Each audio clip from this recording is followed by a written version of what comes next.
Nagrambulan sa kalsada sa Cagayan de Oro City ang dalawang grupo ng kabataan. Ayon sa isa sa mga nasangkot, away sa babae ang pinag-ugatan ng gulo.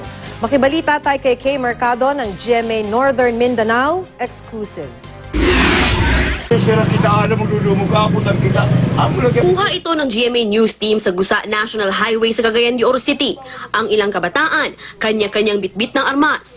Merong nagdadala ng bato, meron pang may dalang patalim. Pero nang matunugan nilang papalapit ang news team, nagpulasan sila palayo. Pero ang isang ito, hindi na nagawang tumakbo dahil sa tindi ng mga tinamong bugbog. Siguro minihagi dia. Ginsa mga nila. Asa ko nila kon? Asa bebe, bunog, pakita nong. Hapit ka gidunggab. Kapit gyud dagay ni sa kutsilyo, magali wala iko kayo. Ayon sa isang kaibigan na nabugbog na binata, sinugod ang kanilang grupo ng isa pang grupo ng kabataan. Selos daw sa babae ang ugat ng kanilang rambol. Dagan magay mo chicks. Dayon moto nagrambol mo. Rambulin mi din. Ikaw na asa man ka na igo, wala ra ka na igo. Wala kay nakadagan, dali man ko ni dagan. Ayon sa ilang saksi, madalas talagang magkagulo ang ilang kabataan sa kanilang lugar. Permanente, taga alas 12, alas 11 na ana sila din magkarambulan gikan dito, dagan diri, abot dito permanente na.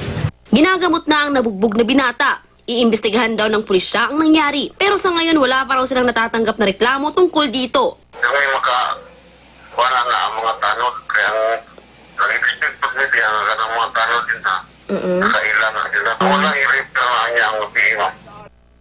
Kay Mercado, Nagbabalita, Pilipinas.